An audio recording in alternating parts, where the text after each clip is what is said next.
Bang Aba udah hadir ya? Hadir, hadir. Nah, Masya Allah. Bagaimana kabarnya, Bang? Sehat? Alhamdulillah, sehat.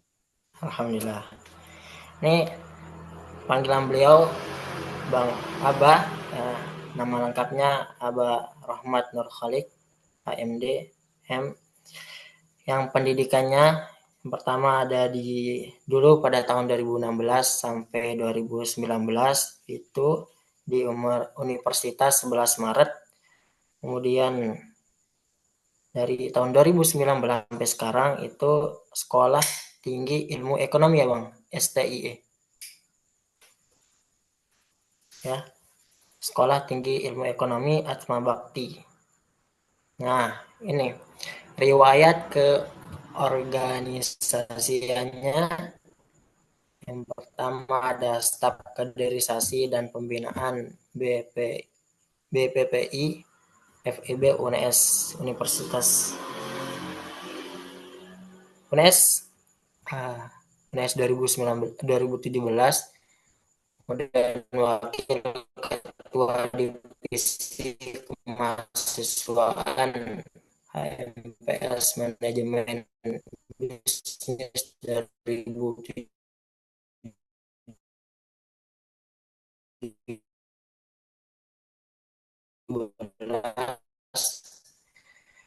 PJ Kampus UNS Forum Silaturahmi Mahasiswa Kawi 2017, kemudian staf DPA Asisten Ah, Agama Afwan, putus-putus. Islam FIB UNES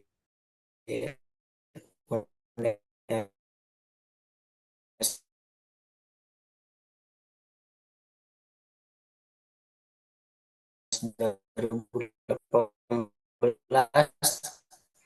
Wakil Presiden BEM sekali ya, Kabit Pergerakan kami UNES dari Kabit BPK PD kami Solo Raya dari. Halo, suaranya.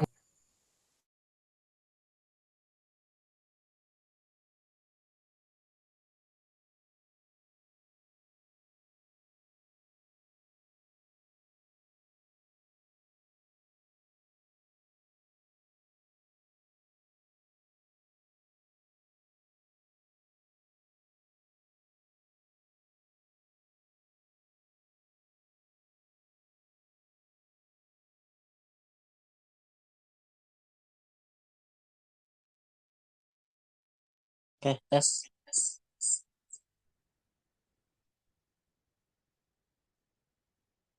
Nah, ini jelas ini? Halo, suaranya jelas? Jelas, jelas. Kalau nggak jelas, dikabarin aja. Nah, ulang ya.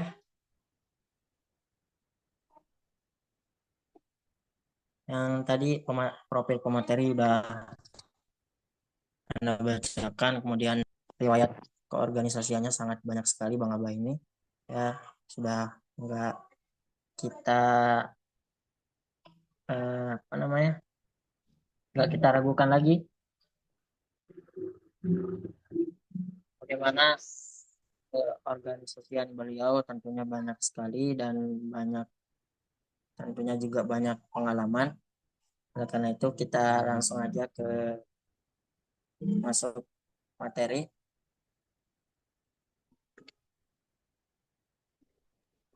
Nah,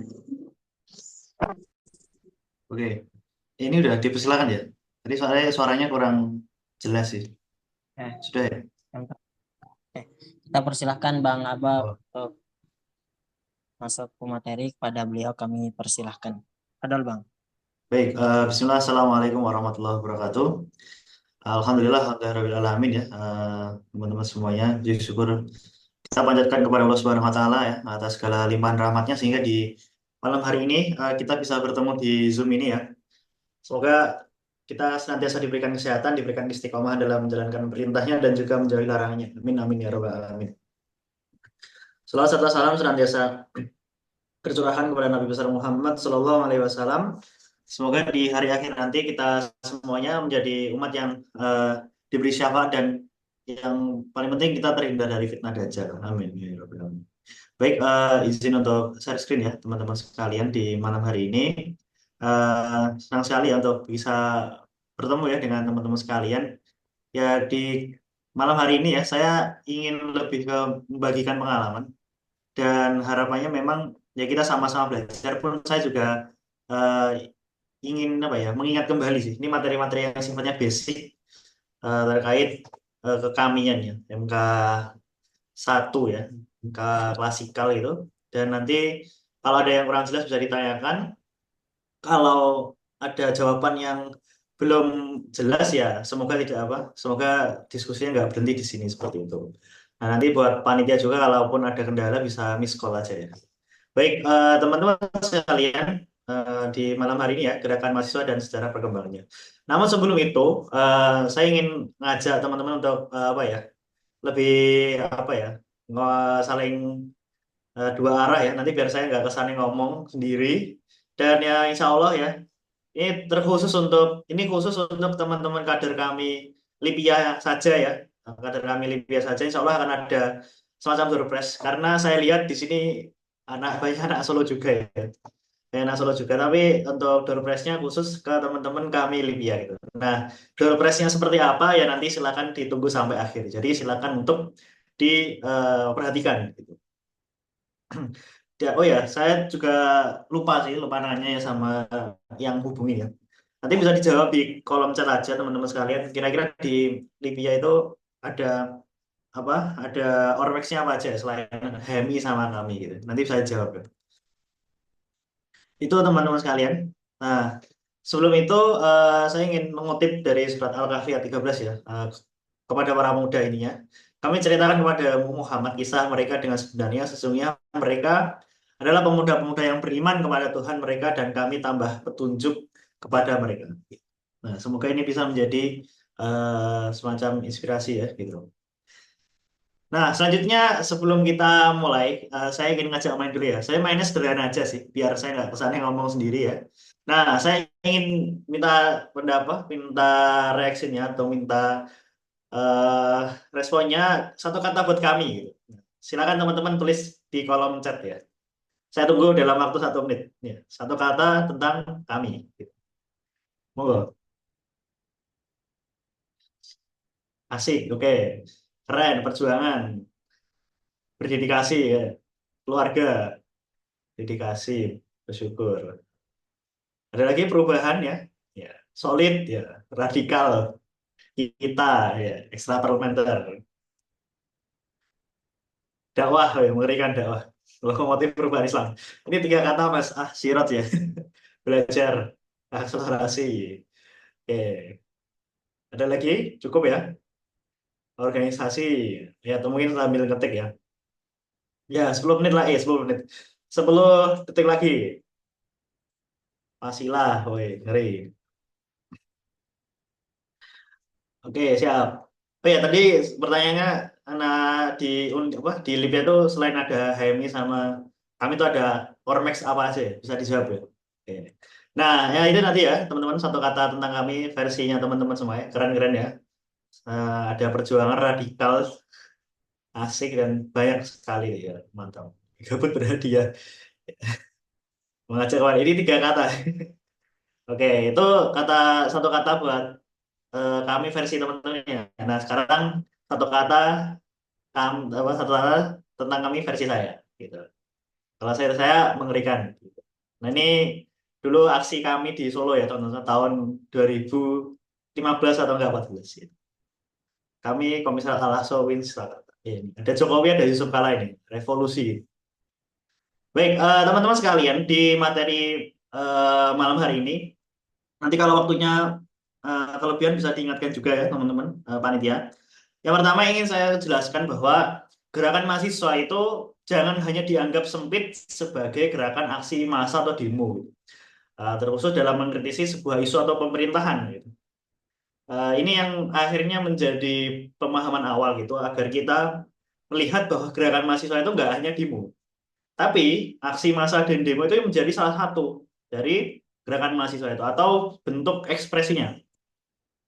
Nah, namun teman-teman sekalian, gerakan mahasiswa itu harus dipahami sebagai proses menjadi seorang intelektual organik yang terus tumbuh dan menyesuaikan zaman dan memberikan kebermanfaatan. Nah, ini dan ini ada dua ya. Ini nggak efektif ya. Cuman poinnya itu teman-teman semuanya bahwa ya saya ingin memberikan perhatian agar gerakan mahasiswa itu jangan dipandang hanya aksi massa, tapi adalah proses menjadi seorang intelektual organik. Ya, intelektual organik itu apa? Ya, intelektual organik adalah ya bagaimana kita sebagai seorang manusia, seorang pemuda, seorang pelajar itu menjadi orang yang memiliki pemahaman intelektual yang baik dan terbentuk di kampus-kampus atau tempat-tempat pendidikan seperti itu. Nah, ini memang ada teori yang lebih dalam mengenai intelektual organik, tapi terlalu panjang kalau dijelaskan di sini. Ya, kurang lebih seperti itu, teman-teman. Karena kalau kita menganggap bahwa gerakan mahasiswa itu hanya aksi massa, ya nanti nggak akan banyak kampus yang relate dengan aksi massa demo. Nah, saya kurang tahu kalau di kami Libya itu seperti apa gitu. Saya kan melihat banyak sekali teman-teman kami di luar Solo itu, ya memang kalau aksi massa memang nggak familiar gitu. Kan ya ada yang memang nggak dominan, tapi memang memiliki ciri khasnya sendiri. Pun saya melihat juga teman-teman kami Libya itu juga punya ciri khasnya sendiri. Gitu. Itu teman-teman semuanya. Nah, kurang lebih saya akan membagi kalau secara kaderisasi ya, itu ada 4 fase mengenai gerakan mahasiswa. Nah, saya ingin sedikit mengajak flashback ya. Kita sama-sama mengingatlah materi-materi buku IPS kita ya. Buku IPS kita tentang gerakan-gerakan mahasiswa, gerakan pemuda, gerakan yang ada di Indonesia itu seperti apa. Nah, kita mulai dari gerakan pra kemerdekaan itu. Yang intinya apa sih teman-teman semuanya? Gerakan pra kemerdekaan dari mahasiswa adalah gerakan intelektual perlawanan dari kaum priai. Nah, kenapa kok akhirnya ada kaum priai? Karena pada waktu itu mereka memiliki pria ini kan kaum bangsawan ya, memiliki privilege atau keistimewaan untuk mengakses pendidikan di eh, pemerintahan Hindia Belanda gitu. Atau ada yang sampai di Belandanya gitu, dibiayai dan sebagainya, punya uang tunjangan gitu. Ya intinya adalah di fase-fase ini fokus gerakan ini adalah berserikat atau berkumpul untuk menyatakan sikap dan aktif dalam penyebaran gagasan melalui forum diskusi media koran untuk memimpikan Indonesia yang merdeka. Nah, memang gerakan yang terkenal ya adalah Budi Utomo, ada Perhimpunan Indonesia dan akhirnya diikuti oleh gerakan-gerakan lain dengan latar belakang kedaerahan, keagamaan dan akhirnya berkumpul di Sumpah Pemuda kayak gitu. Itu teman-teman semua satu timeline gerakan pra kemerdekaan. Ya sederhananya ada tadi saya memberikan 2 contoh ya Budi Utomo. Budi Utomo intinya adalah gerakan mahasiswa yang dari kampus Stovia itu kedokteran itu. Nah, fokus gerakannya adalah pendidikan ya. Karena waktu itu di Belanda, Hindia Belanda. Jadi Hindia Belanda itu kan sebutan dari Nusantara atau Indonesia dulu ya. Intinya adalah ejawanta dari politik etis gitu. Ya, walaupun memang gerakan ini apa ya? Sifatnya kooperatif ya, kooperatif dengan Belanda, maksudnya kerjasama. Jadi nggak yang sifatnya melawan aksi massa itu enggak, tapi lebih ke bagaimana gerakan pendidikan. Walaupun memang ada beberapa tokoh yang terindikasi sebagai pemberontak di beberapa peristiwa. Nah, organisasi Budi Utomo, teman-teman semuanya, ini perlu digarisbawahi sebagai organisasi priai Jawa. Ya memang eksklusif untuk Jawa, walaupun di akhir-akhir ya ada lunak. Tapi memang sejak awalnya ya priai Jawa. Tapi di sisi lain ada pelajaran-pelajaran yang penting untuk kita maknai sebagai mahasiswa hari ini ya. Mereka menggunakan uang tunjangan sekolah, jadi mereka kan dibiayai atau kekayaan pribadi dari orang tua mereka, bahkan mereka sendiri itu untuk biaya kongres dari Budi Utomo atau Sumpah Pemuda gitu. Dan akhirnya Budi Utomo ini menjadi referensi atau inspirasi modernisasi pendidikan oleh Kiai Haji Ahmad Dahlan. Karena waktu itu Muhammadiyah menjadi salah satu pelopor gerakan pendidikan yang memang tidak ingin meniru seperti pesantren-pesantren yang ada di lembaga-lembaga Islam lain. Ini singkat dari Budi Utomo. Selanjutnya adalah Perhimpunan Indonesia. Nah, Perhimpunan Indonesia ini memang kalau tadi Budi Utomo itu kan sifatnya adalah kooperatif ya, jadi bekerja sama dengan pemerintah Belanda itu. Nah, kalau di Perimunan Indonesia memang ada di Belanda yang fokusnya adalah bagaimana surat kabar, majalah untuk menyebarkan ide nasionalisme dan anti kolonial. Sifatnya non partisipatif, maksudnya adalah tidak mendukung dan tidak konfrontasi. Nah, memang salah satu tokoh yang Mohatta ini kan akhirnya terinspirasi dengan salah satu tokoh juga namanya Tan Malaka itu mengenai Republik Indonesia. Nah, akhirnya dari situ ya perhimpunan dari namanya berganti dengan Perhimpunan Indonesia. Nah, teman-teman sekalian, dengan dua organisasi ini ya, Budi Utomo Perhimpunan Indonesia, kita sebagai seorang kader kami, nah ini saya perlu jelaskan dalam konteks sejarah ya, konteks sejarah bahwa memang kalau menurut Pak Ahmad Mansur Suryanegara, penulis dari buku Api Sejarah ya, ini menjadi buku yang perlu dibaca oleh kader-kader kami yang akhirnya teman-teman mendapat predikat Best Mantubers ya. Kalau teman-teman kami lihat kan ada Best Mantubers ya. Nah, memang ada semacam anggapan bahwa umat Islam itu di masa-masa ini tuh dianggap terpinggirkan gitu, terpinggirkan oleh gerakan-gerakan nasionalis.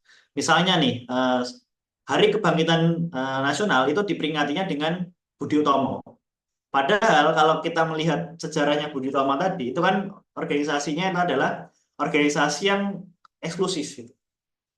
Ada semacam apa ya, protes dari kelompok-kelompok Islam. Kenapa kok Budi Utomo? Kenapa kok enggak Syarikat Islam yang memang gerakannya lebih bebas, baik dari priai, pedagang atau pendidik dan sebagainya itu sama rata gitu.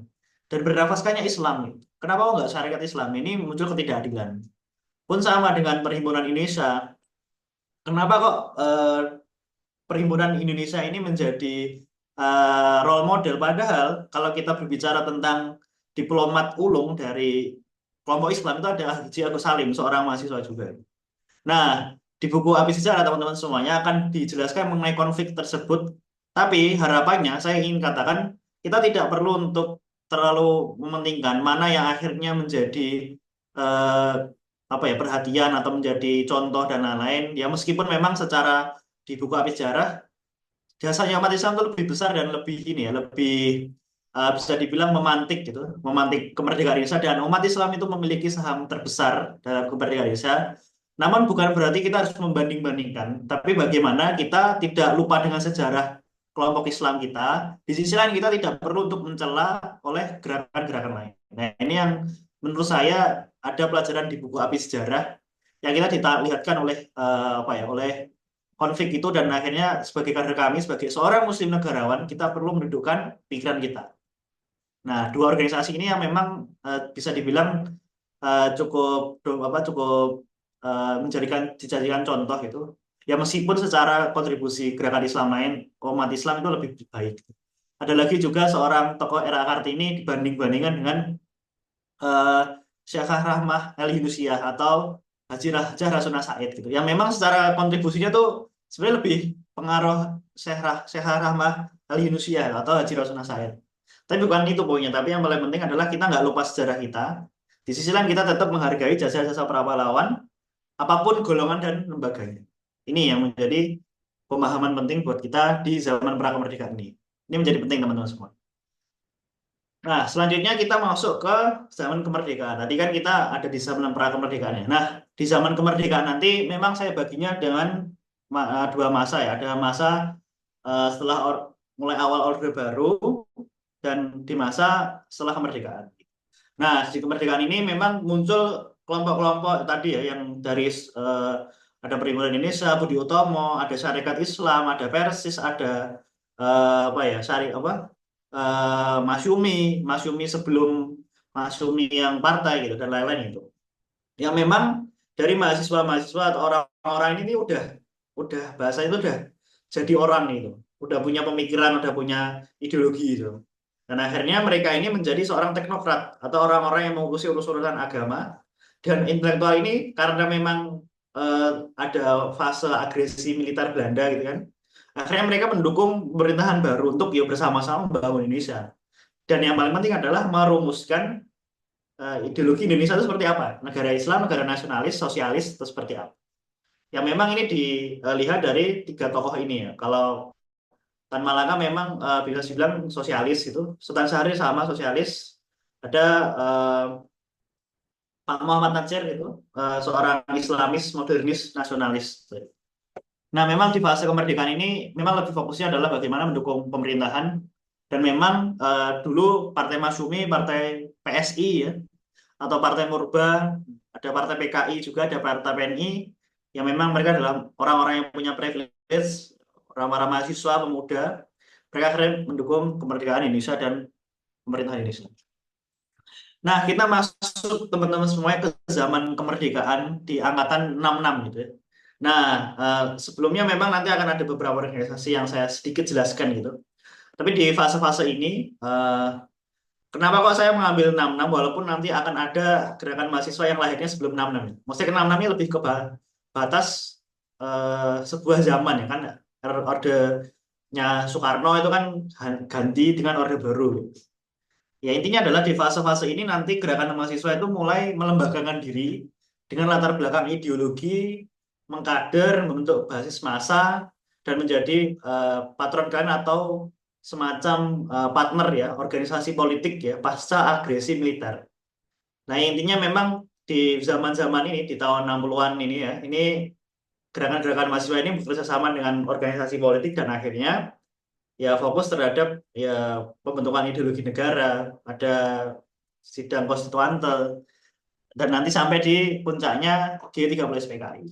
Ada beberapa organisasi ya. Ini ada HMI, ada kami MIA 1, ada GMNI, ada PMII, ada IMM, ada CGM. Ini underboy PKI.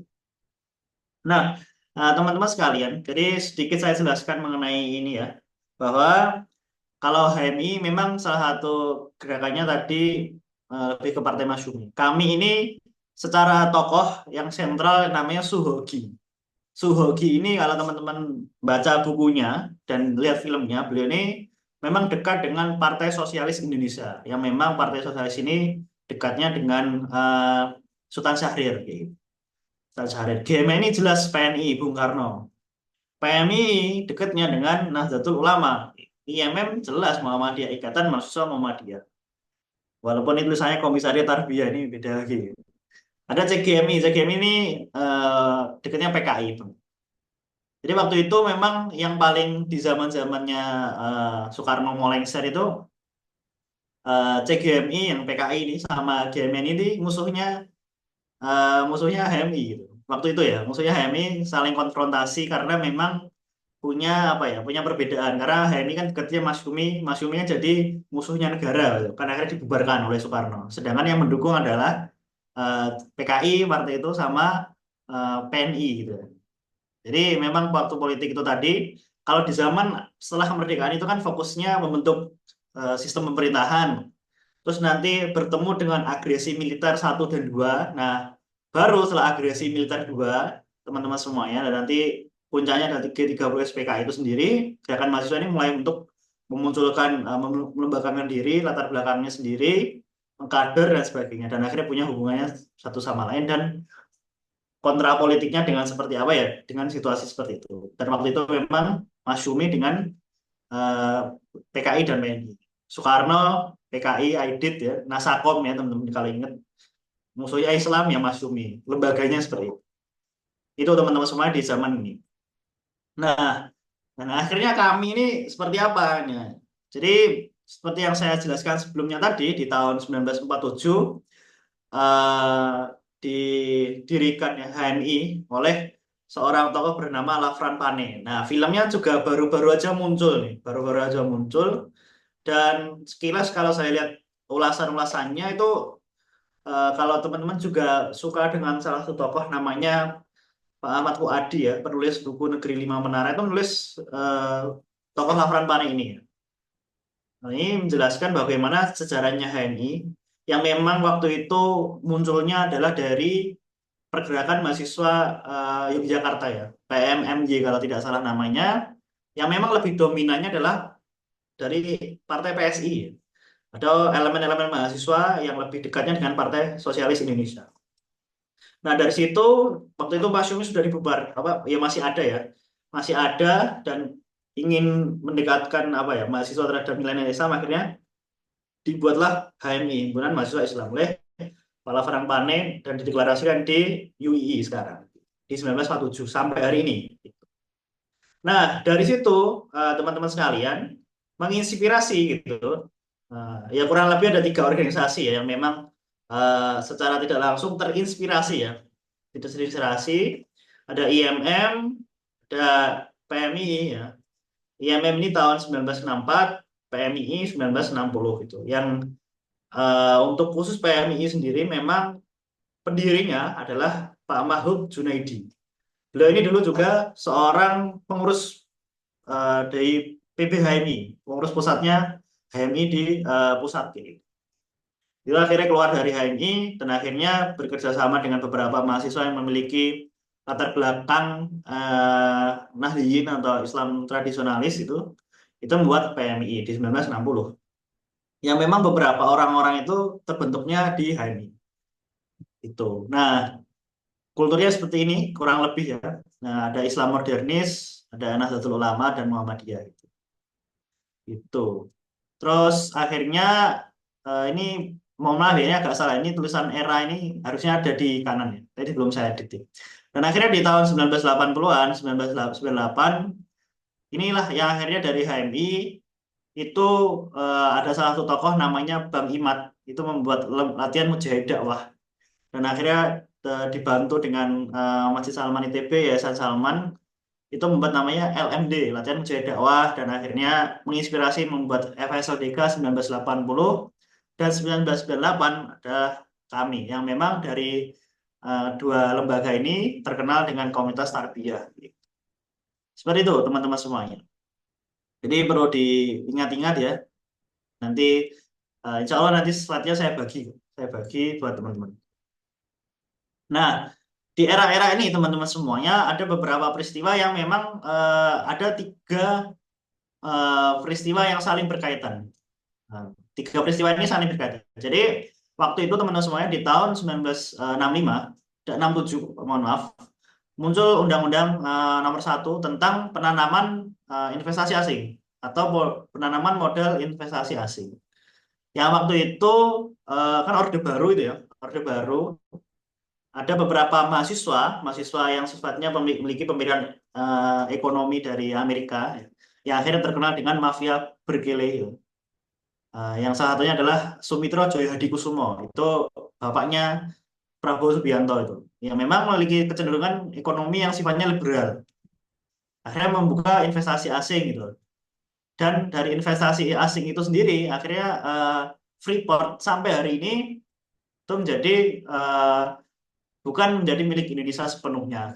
Dan akhirnya disinilah muncul protes-protes ya. Salah satunya diinisiasinya ya. Diinisiasinya itu yang sangat dominan waktu itu adalah kami, M-nya 1, yaitu Suhogi ya. Suhogi waktu itu S2 kalau nggak salah, terus jadi dosen di UI, mengkoordinir kami, dan akhirnya dari teman-teman kaminya ini juga jadi antek-anteknya Orde Baru itu dijelaskan di buku catatan seorang demonstran gitu. Sampai ke peristiwa Malari. Nah, dengan adanya undang-undang itu, PMI itu sendiri, akhirnya muncullah investasi dari Jepang gitu. Dan itu muncul penolakan juga. Dan waktu itu memang munculnya ada KKN, ada pembentukan Taman Mini Indonesia Indah dan represi Orde Baru, itu memunculkan peristiwa Malari yang 1 dan 2. Dan akhirnya dengan demo mahasiswa yang sangat panjang itu muncullah NKK BKK, muncullah pengkondisian gerakan mahasiswa. Ya memang fokusnya adalah ya mahasiswa studium, dan akhirnya gerakan mahasiswa fokusnya ke bawah tanah. Satunya adalah komunitas tarbiyah. Itu teman-teman semuanya dari sampai 1990. Nah, akhirnya kita sampai di level gerakan mahasiswa 90-98 ya. Akhirnya NKK BKK dihapuskan, munculnya gerakan atau konsep senat mahasiswa. Jadi NKK BKK kan normalisasi kampus kondisinya. Dan akhirnya muncul konsep senat mahasiswa. Nah, salah satunya diinisiasi oleh di UGM waktu itu. Dan presiden pertama atau ketua senat mahasiswa pertama yaitu salah satu tokohnya yang maju Pilpres kemarin, itu Pak Anies Baswedan. Nah, akhirnya gerakan bawah tanah tadi ya, ada gerakan kiri, gerakan tarbiyah, gerakan yang lain-lain itu buatannya muncul ke perumunan lembaga, dan akhirnya menyuarakan pendapatnya dan bertarung di senat mahasiswa, dan mulai untuk komunikasi dengan tokoh-tokoh intelektual, dan akhirnya sampai di masa tragedi Semanggi Trisakti, penembakan mahasiswa itu, dan penolakan pemilu 97 dan KKN. Ini fase 99. Nah, sampailah kita di masa 98 teman-teman semuanya yang kurang lebih ada kesepakatan dalam tuntutan reformasi gitu ya. Reformasi di zaman itu. Yang intinya adalah ada 6 ya, tegakkan supremasi hukum, ciptakan pemerintahan yang bersih dari KKN, adili Soeharto dan kroni-kroninya, laksanakan amandemen Undang-Undang 45, hapuskan duifungsi ABRI, dan melaksanakan otonomi daerah seluas-luasnya. Seperti itu. Jadi tahun 98 ya alurnya tadi, ketika tadi saya bilang di 90 ada NKKBKK. Nah, NKKBKK itu mau dihapuskan. Muncul konsep stat mahasiswa, gerakan bawah tanah ini banyak, ada Tarbiyah, ada gerakan negara Islam, ada gerakan kiri yang mentok, kiri yang ini banyak sekali cabangnya. Ada gerakan liberal juga, Islam liberal. Dan akhirnya dari satu sama lain membangun komunikasi dan puncaknya adalah tragedi Semanggi Trisakti tadi dan banyak peristiwa-peristiwa penting. Saya hanya mengutip ini dan di reformasi tadi. Dan di kami ya, nah kami ini yang perlu difahami bahwa teman-teman semuanya tadi saya sempat singgung bahwa kami ini kan terinspirasinya dari gerakan HMI gitu. HMI punya tokoh namanya Bang Imad. Bang Imad ini bersama Yayasan Salman ITB dan waktu itu Bang Imad menjabat sebagai lembaga dakwah mahasiswa Islam, salah satu lembaga otonomnya dari HMI itu bikin LMD, latihan mujahid dakwah bikin FSLDK dan kami. Dan memang waktu itu kami asiknya kan kalau teman-teman membaca buku Ijtihad Membangun Basis Gerakan, itu kan dijelasin bahwa kami ini kan munculnya 20.000 massa di Masjid Al-Azhar. Pertama kali aksi tiba-tiba muncul 20.000 massa.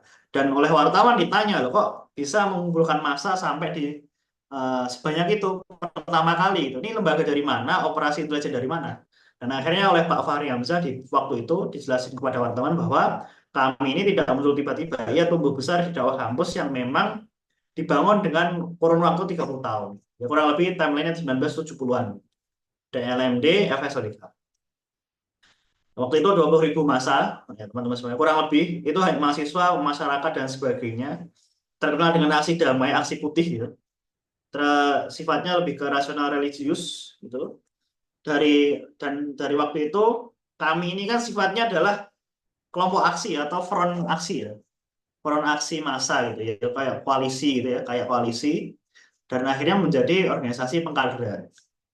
Jadi beberapa tokoh waktu itu yang penggede-penggede kami pun dulu juga ikutnya HMI, ikutnya PMII atau ikut lain. Terus ada kami ini ikut sebagai front aksinya dan akhirnya membentuk sebagai organisasi. Dan memang ciri khasnya lebih ke Islam modernis karena patronnya atau referensinya itu dari Masyumi, ya Partai Masyumi teman-teman semuanya, dan juga Al-Ikhwan Al-Muslimun.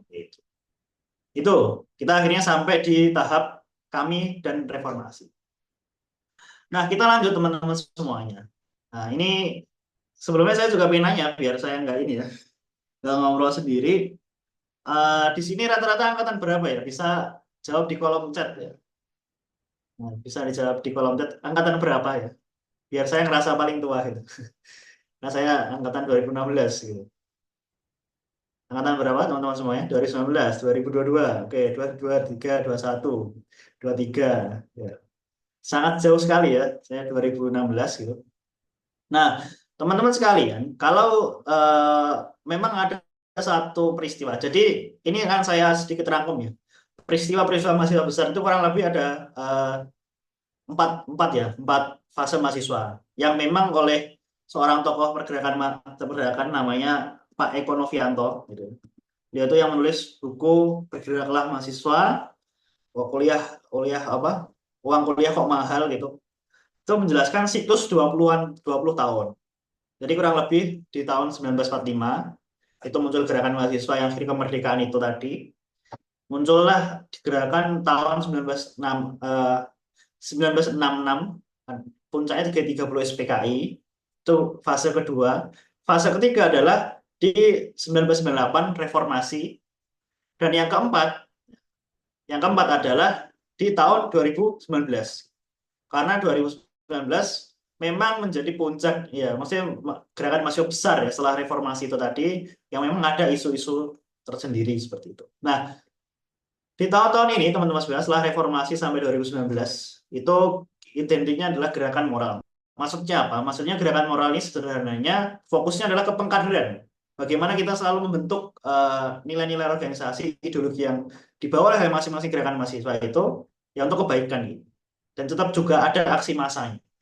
Ya kalau yang kami ya Islam modernis, NU Aswaja, Muhammadiyah ya Muhammadiyah, YMM, gerakan kiri ya gerakan kiri versinya siapa dan lain-lain gitu. Memang fokusnya gerakan moral. Tapi aksi massa tetap ada gitu. Nah, memang organisasi mahasiswa internal ini secara trennya ya, kalau saya bilang sampai 2019 itu turun gitu ya. Trennya turun gitu. Teman-teman mesti merasakan apalagi setelah corona. Turunnya apa ya? Nanti setelah ditanyakan. Nah, dulu kan ada namanya Senat Mahasiswa Perguruan Tinggi atau SMPT. Nah, ini diganti dengan namanya BEM. Nah, ini ada BMSI yang mana habis demo. Nah, akhirnya gerakan mahasiswa selain gerakan yang sifatnya aksi massa ini mulai melebarkan sayapnya gitu. Sebagai bentuk respon globalisasi, ada sosial masyarakat, startup, LSM, NGO, dan sebagainya.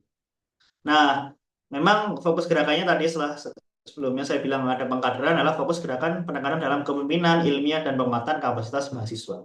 Ini kurang lebih ciri khasnya. Nah, kita lanjut. Nah, ini beberapa contoh ya teman-teman semuanya. Seperti yang saya bilang tadi, ada BEM, ada gerakan kepemudaan, kepemimpinan, ada Bakti Nusa, ada FIM, Forum Indonesia Muda, ada SIM, Studi Lima Mahasiswa.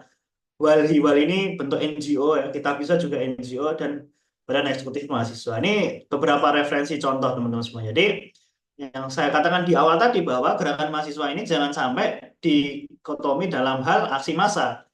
Memang gerakan mahasiswa itu ragamnya juga lumayan banyak gitu. Seperti itu. Nah, nah akhirnya kita sampai di masa 2019 yang mungkin saya sekilas saya baca kolom tab-nya yang paling agak tua ya itu 17 ya. Nah, kalau teman-teman waktu itu masih SMA ya, 2019 ini muncul sebuah tagar itu reformasi di korupsi gitu. Itu memang pemantiknya adalah salah satunya gerakan kiri ya, gerakan kiri yang ada di Jogja yang namanya Gejayan ya. Pertigaan Gejayan itu dan identiknya dengan gerakan Gejayan memanggil. Nah, itu ini sangat masif sekali, terus akhirnya menjadi gerakan yang meluas dari Jogja, Jakarta, Solo, dan sebagainya. Yang intinya adalah memperingati reformasi dan memang waktu itu puncaknya adalah Omnibus Law. Itu gerakan mahasiswa yang bisa dibilang secara masif dan secara kurun waktunya itu sangat lama juga. Ya kurang lebih berbulan-bulan, seperti dengan waktu reformasi juga yang berbulan-bulan juga itu. Dan akhirnya puncaknya eh, di bulan November ya, September November 2019 sangat ramai sekali dan mahasiswa demo STM dan sebagainya. Silakan teman-teman cari referensinya gitu. Banyak sekali. Nah, ini menjadi titik balik dan gerakan mahasiswa mengkonsolidasi dan berkumpul kembali dengan jumlah yang lebih besar. Nah, kurang lebih teman-teman semuanya ini hanya sekedar analisis sederhana saja. Walaupun memang kalau untuk bicara spektrum gerakan ini ya ini bisa debatable dan bisa pindah-pindah tempat. Cuman saya hanya mengambil beberapa referensi berdasarkan apa yang saya baca dan saya alami seperti itu. Kurang lebih teman-teman semuanya ada 3 spektrum gerakan dari awal kemerdekaan sampai dengan hari ini yang memang spektrum gerakan ini itu salah satu pemantiknya. Nah, itu yang kalau dari Indonesia itu adalah syarikat Islam. Nah, dari syarikat Islam inilah akhirnya menjadi khusus Pak Cokro Aminoto dalam buku Rumah Guru Bangsa ya. Itu diterbitkan oleh penerbit Saga. Itu dulu anak-anak kami yang buat buku itu. Ya kurang lebih dari Pak Cokro Syarikat Islam ini memunculkan 3 spektrum gerakan ini. Ada gerakan konservatif kanan itu, ada moderat kritis dan progresif revolusioner. Maksudnya apa? Maksudnya adalah konservatif ini kan identiknya dengan keagamaan. Maksudnya adalah agama ini dipandang sebagai tempat-tempat yang selalu menjelaskan masalah moral dan oleh analisis waktu itu dan hari ini agama ini ingin menjaga apa ya bahasanya status quo atau zona nyaman gitu. Nggak ingin memberikan istihad-istihadnya. Itu yang kanan gitu. Ya intinya pengen ya pokoknya Islam seperti ini dan sebagainya itu. Ya memang ini hanya sebatas gambaran saja. Ada yang moderat kritis maksudnya adalah ya ini bisa lebih fleksibel atau agile gitu. Untuk melihat sebuah spektrum gerakan atau ideologi gerakannya. Nah ada yang sifatnya kiri gitu ya. Nah kalau kiri kan ada FMN yang memang FMN ini bisa dibilang hari ini adalah gerakan yang saya lihat sebagai gerakan yang sangat progresif, revolusioner, dan sangat berbeda dengan Ormex seperti pada umumnya. Memang agak unik ini FMN-nya. Kalau di Libya mungkin nggak ada gitu. Gitu. Nah, teman-teman sekalian, kita udah sampai di akhir ya, bahwa menurut Mas Bisma Yudhistira, dia itu dulu peneliti dari Indef, semacam NGO yang meneliti masalah ekonomi, dan sekarang kalau nggak salah ganti nama atau apa ya, namanya Celius.id. Silakan nanti teman-teman bisa untuk melihat beliau, dan beliau ini memang menjelaskan apa ya, menjelaskan hal yang menarik bagi saya, bahwa dalam 4 fase masa gerakan mahasiswa tadi yang saya bilang ada empat masa ya. Ini gerakan mahasiswa terkhusus pemuda ini memiliki partnernya dalam berjuang. Partnernya berjuang untuk apa? Untuk yang mencapai tujuan mahasiswa waktu itu. Gitu. Waktu kemerdekaan, ya mahasiswa ini ingin Indonesia merdeka gitu loh. Nah, partnernya itu siapa yang paling kuat di gerakan ormas Islam ya? Siapa? NU, Muhammadiyah, Persis, Miftahul Khairat, dan lain-lainnya gitu. Dan akhirnya kita tahu dengan adanya resolusi jihad, adanya gerakan pendidikan, gerakan pemikiran dan sebagainya oleh Persis, Muhammadiyah, NU itu kan menjadi semacam apa ya? Apa ya? Orang apa kelompok yang membantu menunjukkan itu. Ini mahasiswa waktu itu ya. Karena mahasiswa ini kan banyak banyak ideologinya, gerakannya jenisnya. Dan memang kerjasama dengan ormas Islam bisa dibilang. Makanya saya kenapa bilang bahwa kemerdekaan Indonesia itu memang saham terbesar adalah dari umat Islam. Nah, sebagai kader kami kita terus tahu dan bangga gitu. Ya walaupun memang menurut buku sejarah memang banyak sekali ketidakadilan sejarah gitu. Yang memang sumbernya dari mana ya, dari ya tokoh-tokoh yang memang tidak suka dengan Islam. Nah, ini kita harus memahami. Tapi kita jangan sampai fokus terhadap uh, membenci satu sama lain, tidak. Tapi kita mencari contoh-contoh yang baik dan akhirnya kita bisa implementasi di hari ini. Gitu. Nah, waktu itu kemerdekaan mahasiswa berkisah ormas Islam. Nah, 1966 waktu itu mahasiswa ingin menggulingkan Soekarno karena pemerintahnya otoriter. Waktu itu terkenal dengan demokrasi terpimpin. Soekarno membubarkan DPR, terus buat Nasakom, pokoknya otoriter lah. Hatta waktu itu keluar dari pemerintahan mengundurkan diri. Nah, waktu itu memang ditulis oleh Suhoki kan, PSI, Partai Sosialis Indonesia, itu bekerja sama dengan tentara Angkatan Darat untuk menakluk apa, untuk kudeta, ya nggak bisa dibilang kudeta sih, untuk pergantian kepemimpinan tadi. Dan akhirnya setelah itu para mahasiswa ini juga ikut bantu sweeping PKI waktu itu. Ini ada di buku catatan demonstrasi seorang demonstran itu. Dan banyak sekali referensinya. Tapi menurut Mas Bima Yudhistira, waktu itu militer menjadi poin penting dan akhirnya militer menjadi pemimpin di negara kita. Waktu itu Orde Baru. Gitu. Nah, baru di 98 militer kan berkuasa, mahasiswa bekerjasama dengan siapa itu ya? Mahasiswa bekerjasama dengan para intelektual, para dosen-dosen di kampus, profesor-profesor, tokoh-tokoh agama yang memang fokus terhadap intelektual dan punya basis massa yang kuat waktu itu. Karena ormas-ormas Islam memang secara tidak langsung sudah dipadamkan, dan waktu itu Orde Baru kan represif terhadap ormas Islam. Ada peristiwa Tanjung Priok dan sebagainya, dan banyak sekali Islam di represi waktu itu. Akhirnya salah satunya di kami waktu itu bekerjasama dengan Pak Amin Rais, dan Pak Amin Rais menjadi orang yang mendapatkan gelar Dewan Kehormatan kami, anggota kehormatan kami. Nah, 2019 gitu ya, karena militer jelas nggak bisa, ormas Islam waktu itu terpecah belah dengan adanya 212 bla bla bla bla. Intelektual juga ya, kalau kita lihat kasus yang baru ramai ada jual beli profesor dan sebagainya gitu. Akhirnya mahasiswa itu bekerja sama dengan siapa gitu, dengan teknologi. Dan waktu itu memang TikTok itu menjadi peran penting itu dalam permainan agitasi massa, terus isu dan sebagainya, dan diskusi-diskusi mulai muncul kembali, dan akhirnya teknologi inilah menjadi alat penting untuk partnernya mahasiswa untuk isu ini menjadi ramai, dan isu ini ramai nggak hanya di mahasiswa saja tapi di intelektual, masyarakat dan sebagainya itu. Dan waktu itu memang saya merasakan sangat sekali viral di TikTok terutama. Walaupun ada joget-joget nggak jelas dan sebagainya, tapi isunya ramai. Dan dulu demo itu kalau zaman saya 2016 sampai 2018 itu demo itu adalah hal yang sangat tabu gitu. Atau bahkan jadi bahan ejekan. Bahkan kalau waktu itu saya ingat sekali, kalau di Instagramnya BEM UNS, kalau ada demo tuh pasti isinya maki-makian gitu. Tapi ketika zaman ini saya melihatnya ada perbedaan, dan buzzer-buzzer itu ada tapi nggak banyak, dan mahasiswa lebih banyak memberikan respon dukungan yang positif gitu. Dan hari ini kayak kita demo itu udah nggak malu-malu kalau saya melihat adik-adik saya di kampus.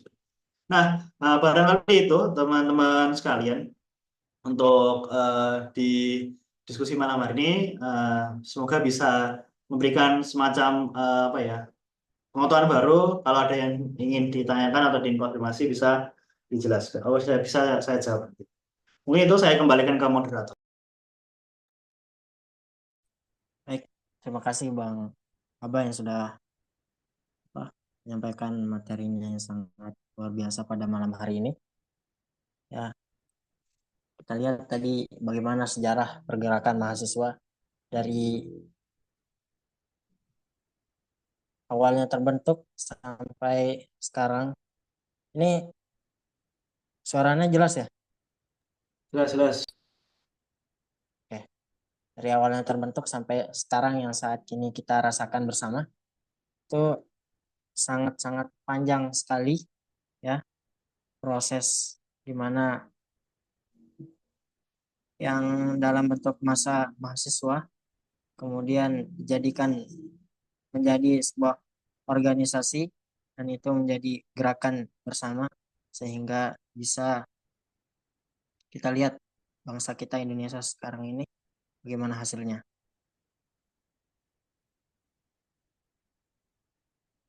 Itu juga menarik sekali bagaimana apa kami lahir ya dari tahun 99 yang sebelum-sebelumnya panjang sekali prosesnya. Nah ini kalau ada hal-hal yang belum teman-teman pahami atau ada yang seret gitu, atau ada yang menurut kita bersama itu kurang, ya tafadhol buat bertanya atau ada yang mau menanggapi. Ini kita buka tiga sesi pertanyaan ya, 3 orang. Siapa yang cepat?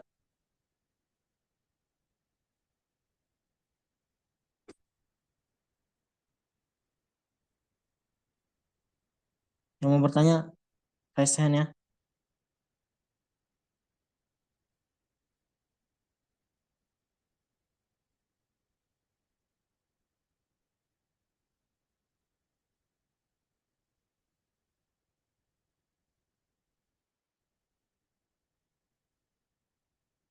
Ada teman-teman?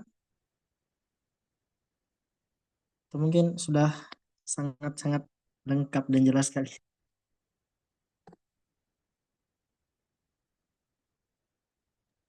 Monggo yang mau Tidak nanya. ada. Atau karena ngomong saya kecepatan ya?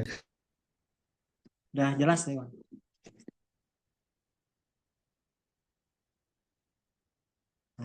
Kalau nggak ada,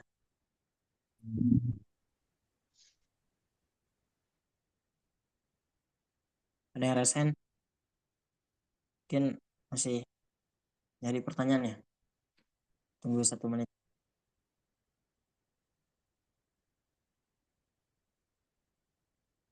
Bang Abah dulu masuk kami itu pas semester berapa? Oke. Kalau saya itu eh, masuk tahun 2018 semester 4. Oh, semester 4. Ya. Semester 5 apa 4 ya, lupa ya. Ya itu. Ini ada yang nanya nih di chat ini. Mana? Baca. Ini anak UNS ini. Raihan Nur Firdaus. Kalau misal tak kaitin sama kaderisasi gitu aman nggak Bang? Ada Bang? Aman, aman. Monggo nanya aja Raihan.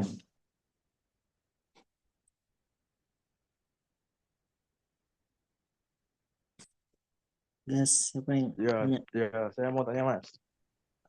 Aduh, Iya, kan tadi tulisannya kalau nggak salah dari aksi jadi organisasi pengkaderan kan. Nah, aku mau tanya, mungkin untuk next rencana untuk DM1 selanjutnya kan mulai yang daftar kemungkinan kebanyakan dari eh, kelahiran 2006 yang notabene dari Gen Z gitu loh. Kalau menurut aku mulai Gen Z itu 2006 gitu loh Mas. Terus eh, mungkin apa ya, kayak pendekatannya tuh gimana ya, soalnya kadang ada udah ikut kami toh, terus nanti ketika diajak untuk ya kayak ikut MK kos MK klasikal terus dan lain-lain tuh kayak nggak komitmen lagi gitu, kayak eh, kalau dari kasus teman itu sih kayak malah menganggap kami itu organisasi yang kiri gitu loh Mas.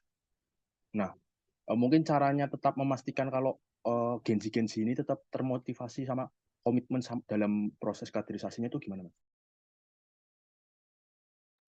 Oke, langsung dijawab nggak Aris? Atau ditampung dulu? ya Bang, jawab aja. Langsung aja. Oke. Oke, tadi Rehan anggapnya apa? Temannya kami sebagai apa tadi? Teman-temannya sih anggapnya tuh organisasi yang kiri gitu. Kiri. Ya, ya. Ya, ya, nggak apa-apa. Bagus, bagus. Nah, ini buat teman-teman semua ya. Ini menanggapi pertanyaan yang intinya adalah bagaimana kita dalam kami untuk mengkader di sisi lain dengan agenda DM1 ya, dan lain-lain ya. Nah, kita perlu melihatnya dalam segi kacamata bisnis dulu sih. Kira-kira teman-teman itu kalau ingin membeli sebuah produk itu apa sih yang dilihat gitu. Nah, yang dilihat adalah bagaimana keunggulannya, terus apa yang akhirnya menjadi apa ya bukti ya, bukti dari produknya itu seperti apa, dan akhirnya calon pembeli kalian itu bisa tergambar, oh kalau aku beli produk ini ya aku punya manfaat ini. Nah, untuk hari ini saya melihat kalau di kampus saya, karena Mas Rehan juga anak UNS ya, organisasi eksternal ini kan sebenarnya mengalami kebingungan untuk bagaimana bisa diterima mahasiswa, atau nggak tahu sebenarnya organisasi kami, PMI, HMI dan sebagainya itu bedanya apa dengan BEM dan sebagainya. Mungkin seperti itu. Nah, seminimal mungkin itu. Pertama, dari teman-teman organisasi bisa untuk memberikan sebuah analisa dengan caranya survei. Jadi nanya dulu, kalian mahasiswa hari ini tuh kebutuhannya apa? Pokoknya sederhananya sih, jangan sampai kita tuh dasarnya asumsi aja. Misal saya punya asumsi nih, oh, mahasiswa Gen Z ini masih tetap suka demo kok. Tapi kan hanya asumsi, apakah itu menjadi bukti bahwa anak-anak Gen Z itu suka demo, kan kita nggak bisa dibuktikan itu. Maka bisa dengan survei. Ya walaupun sebenarnya udah ada survei bahwa mahasiswa Gen Z sekarang itu kan sebenarnya kalau secara tidak langsung memang mendukung adanya aksi demo dan lain-lain, tapi mereka tuh enggan untuk turun ke lapangan gitu. Itu ada beberapa referensinya. Nah, dari situ kita kan ketemu nih dari survei dan sebagainya. Intinya akhirnya terkumpul data dari dari jumlah populasi gitu, populasi itu yang ingin kita survei, terbentuk nih satu satu hal lah yang ingin diinginkan mahasiswa. Misal kalau sederhananya mahasiswa umum itu ingin info eh, beasiswa gitu ya. Sederhananya ini contoh aja ya. Ya udah, kami memberikan wadah itu untuk mereka tertarik di sini, dan akhirnya di situ kita mengalami proses kaderisasi dan amal gitu. Kami ini kan Harakatul Tasdid dan juga Harakatul Amal, gerakan pengkaderan dan gerakan amal. Ya, amalnya adalah salah satunya dengan eh, aksi massa, aksi kreatif, aksi dan sebagainya itu tadi. Tapi yang paling penting adalah bagaimana image kami ini bisa menjawab kebutuhan mereka. Dan kebutuhan-kebutuhan mereka ini jangan sampai dasarnya adalah asumsi-asumsi pengurus saja, atau asumsi dari ketua umum saja, atau asumsi dari kita yang mungkin paling tahu dengan kampus. Enggak seperti itu, tapi yang paling penting adalah bagaimana kita bisa survei, nyebar survei, atau bagaimana kita bisa berdiskusi pengurusan satu pengurusan yang memang perwakilan dari beberapa jurusan, dan akhirnya kita seminimal menemukan satu hal, yaitu akhirnya bisa menjawab minat mahasiswa sekarang ini, Gen Z sekarang ini, agar bisa ikut kami. Itu akhirnya menjadikan daya jual kita. Ya, sederhananya kayak analogi sederhananya seperti apa ya, kopi ya, kopi kan sebenarnya dulu kan ramenya sasetan, tapi sekarang kopi memberikan experience dalam hal coffee shop gitu. Dijual di tempat kopi ada wifi 24 jam. Kalau di UNS ada Arsa, ini tempat saya ngopi itu. Akhirnya sebenarnya produknya sama-sama kopi, tapi cara mengemasnya berbeda. Yang ini kopinya sasetan, kapal api dan sebagainya udah mainstream. Tapi hari ini muncul coffee shop yang memang menjualnya dengan cara tempat yang nyaman, AC, wifi 24 jam lagi. Nah, kurang lebih sebenarnya caranya aja metode, tapi tidak menghilangkan esensi. Ya, analoginya kopi. Itu Mas Rehan, terjawab atau tidak? Semoga tidak terjawab, biar kita bisa diskusi.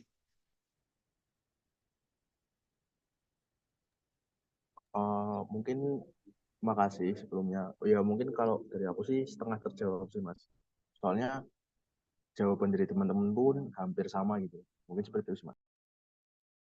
Oke, ya nanti kita ngopi-ngopi Mas Rehan. Ini ada yang resen nih. Ya, tafadhol buat siapa ini? Oh, Faza untuk bertanya. Silakan. Oke, Bismillah. Tadi kan Mas Aba udah bilang ya, udah jelasin gerakan mahasiswa secara umum. Nah, kalau untuk gerakan yang bawah tanah kayak Tarbiyah gitu, gimana sih perkembangannya, Bang? Oke, ini menarik ini. Nah, sebenarnya untuk gerakan mahasiswa tarbiyah ini sendiri kan kita perlu memahami dulu ya. Timelinenya itu kurang lebih adalah di tahun 1970, di tahun 1998, dan sampai hari ini gitu. Kita harus tahu dulu tarbiyah itu apa, terus di sini mungkin belum DM2 semua ya. Jadi kita perlu memahami, dan akhirnya ini mungkin ada yang bertanya apakah tarbiyah PKS kami ini punya hubungan yang satu sama lain gitu. Yang ini tarbiyah ini kan sebenarnya komunitas ya, kelompok gitu, yang memang dari kelompok ini punya semacam ideologi.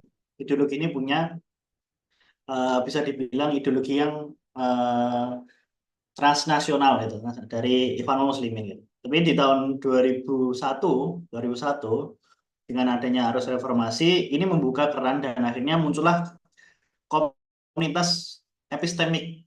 Komunitas epistemik itu apa sih? Komunitas epistemik itu ininya komunitas yang memang memiliki ideologi yang sama, tapi memang tidak terkoneksi satu sama lain, atau bahasanya ya punya ideologi yang mirip-mirip, tapi ya bisa dibilang nggak terkoneksi satu sama lain, atau tidak punya hubungan komando tuh.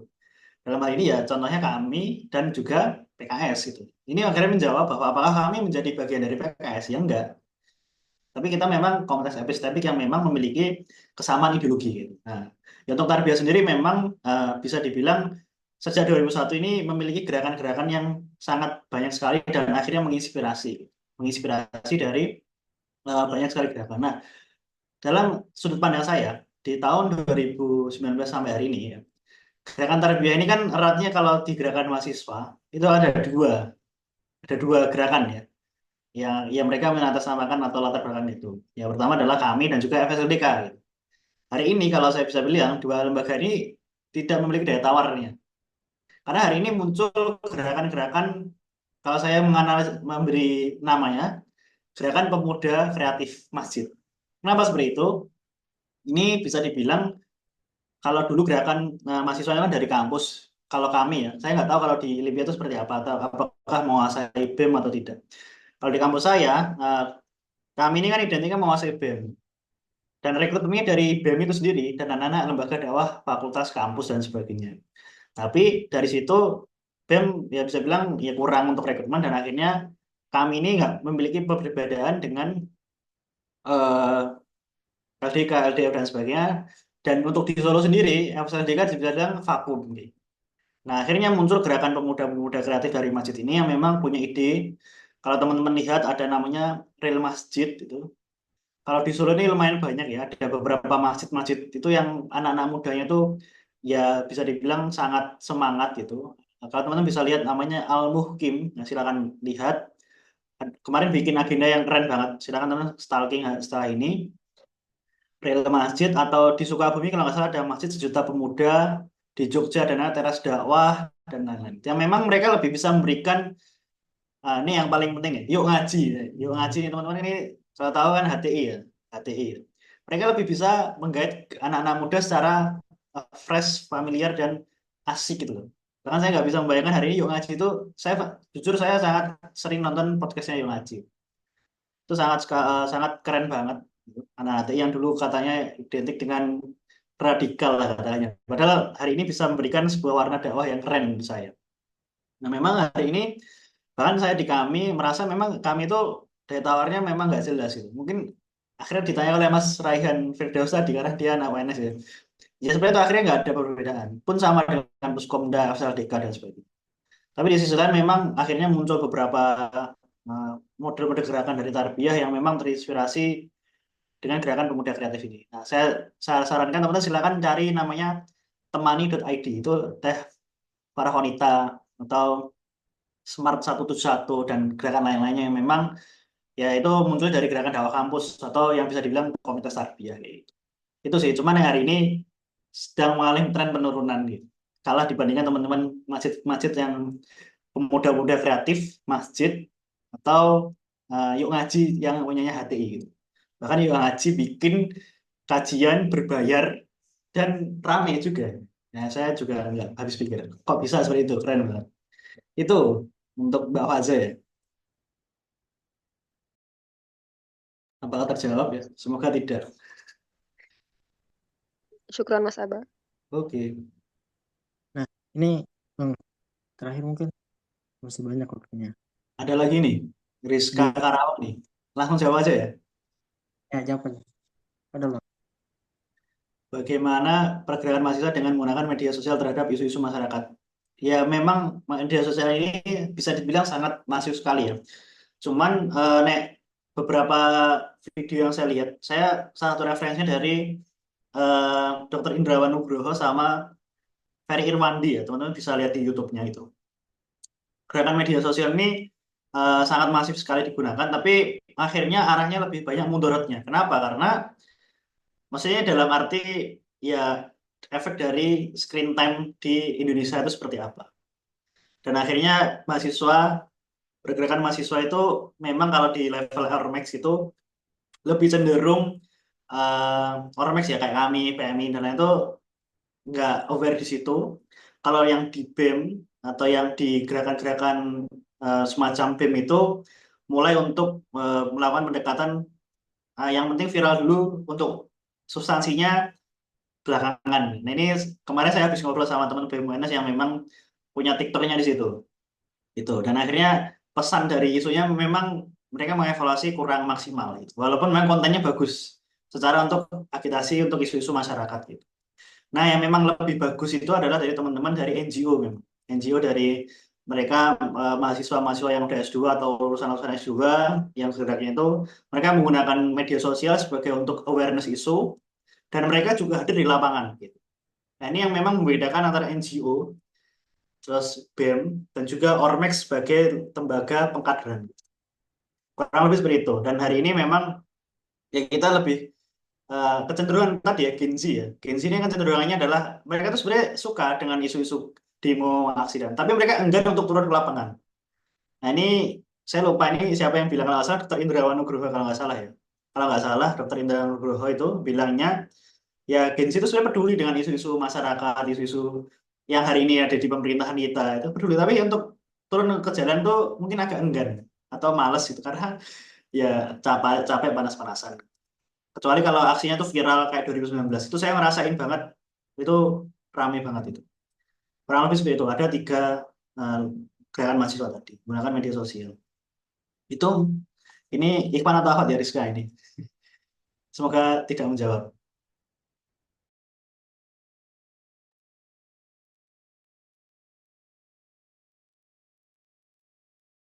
Ya, ada lagi teman-teman, masih ada waktu. Nggak ada. Kalau gitu, anak mau nanya, Bang. Ya silakan. Ya. Kan kalau kita lihat tahun-tahun dari awal pergerakan itu, ketika ada problem-problem yang ada di negara kita itu paling enggak diselesaikan dengan aksi, kemudian banyaknya massa ya, terus demo. Nah itu langsung gimana, pemerintah langsung turun tangan. Nah ketika kita ngelihat kondisi yang sekarang, apakah masih kondusif gitu buat ketika nanti ada problem misal di negara kita atau di daerah itu, apakah aksi demo itu masih kondusif nggak? Itu yang pertama. Terus Pertama ya. kalau kita lihat di Libya sendiri itu nggak ada demo-demo, nggak ada karena nggak ada problemnya di kampus. Nah, misal ada nih masalah yang ada di daerah, kemudian bagaimana cara kita menyelesaikannya dengan semisal kita udah usaha dengan maksimal dalam kutip itu udah kita selesaikan dengan bicara baik-baik misal. Nah itu gimana solusinya? Oke, jadi kalau untuk urusan aksi massa demo itu saya secara personal ya, secara pribadi ya, ini teman-teman boleh mengikuti atau tidak, karena ini pengalaman pribadi saya. Saya dulu sebagai seorang mahasiswa menganggap waktu mahasiswa baru, ya kurang lebih 2016, 2017 kan saya ikut BEM. Saya menganggap bahwa aksi massa demo itu menjadi salah satu solusi untuk mengatasi permasalahan di Indonesia.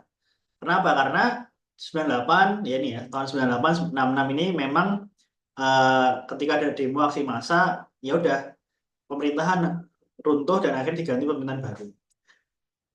Tapi seiring berjalannya waktu bagaimana demo itu saya rasa tidak apa ya tidak menjadi salah satu solusi. Dan akhirnya untuk mengatasi solusi itu dengan kondusivitas masyarakat, akhirnya masyarakat menganggap demo itu apa ya merusak jalan, terus merusak fasilitas umum atau mengganggu ketertiban dan lain-lain ya. Jadi akhirnya menjadi salah satu cara kenapa kok kami itu aksinya damai itu untuk mengatasi itu. Nah akhirnya sampai hari ini saya berpikir bahwa kalau demo itu nggak akan bisa menyelesaikan masalah. Satu. Nah untuk lebih solusinya bagaimana kita itu harus ada satu cantolan ya, cantolan elit atau cantolan yang sifatnya menjadi backingan gerakan mahasiswa gitu. Itu mau nggak mau, sejarah gerakan Indonesia memang seperti itu. Nggak bisa kita hanya satu kelompok mahasiswa itu menjadi juru selamat dari Indonesia, itu nggak bisa. Itu nggak akan bisa. Gitu. Nah kalau lihat ini ya, ada mahasiswa di kemerdekaan dengan ormas Islam, mahasiswa dengan militer, gitu. Terus 98 dengan kelompok intelektual, dalam hal ini ada Pak Amin Rais dan teman-temannya itu. Dan 2019 memang teknologi yang bisa dibilang menjadi salah satu caranya. Nah, untuk hari ini seperti apa ya? Saya belum bisa memberikan jawaban yang pasti, cuman bagaimana kita minimal itu bisa menggabungkan intelektual dan teknologi ini menjadi salah satu senjata itu. Dalam hal ini intelektual ya kelompok-kelompok dosen, mahasiswa dan sebagainya, dan teknologi menjadi alat untuk kita memberikan kritik itu agar lebih efektif itu. Karena kalau kita aksi massa demo itu nggak akan selesai. Karena memang kalau kita udah aksi massa demo, habis itu udah selesai, udah kita akhirnya nggak ada follow up-nya. Gitu. Nah akhirnya terjawab dengan kami bagaimana selain kita aksi massa gerakan amal, itu kan touch-need ya. Nah mohon maaf, amal ya, gerakan amalnya. Nah touch-nya adalah kita mengkader gitu. Nah akhirnya saya sampai hari ini ketika udah kerja, ya, walaupun masih mahasiswa, saya kelas bekerja, saya menganggap demo itu sebagai salah satu wadah untuk menjaga kewarasan gitu. Karena kalau kita nggak demo ya nggak akan ada ini ya, nggak akan ada semacam sarana untuk menjaga kewarasan itu dan akhirnya memunculkan giroh gitu. Memunculkan giroh itu sendiri. Maka bagaimana caranya adalah kita mengkader, kita memberikan keresahan dan memberikan bahasanya warisan-warisan agar apa gerakan mahasiswa itu bisa tetap sustain. Nah ini yang dilakukan oleh gerakan-gerakan di zamannya 1966 itu. Bagaimana Suhoki dengan bukunya catatan secara demonstran menginspirasi semua gerakan mahasiswa, dan akhirnya dari peristiwa Malari di tahun 1966 sampai 1998, apakah nggak ada demo? Ya tetap ada demo. Walaupun skalanya mungkin nggak besar ya, Malari 1, 2, 1999 dan lain-lain itu tetap ada demo. 98 sampai 2009 itu tetap ada demo. Tiap tahunnya tetap ada demo. Tapi memang skalanya memang berbeda.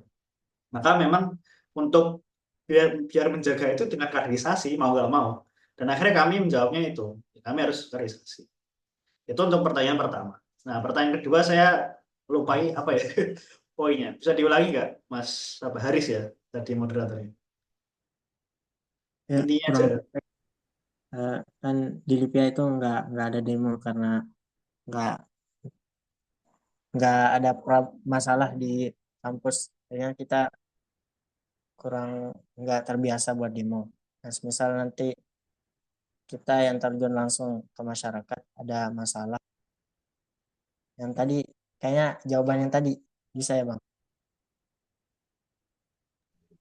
Ya tadi ya, kalau ini ya, menambahkan aja, memang ya saya lihat memang teman-teman Libya ini kan demonya demo Palestina ya, itu juga bisa dibilang demo gitu.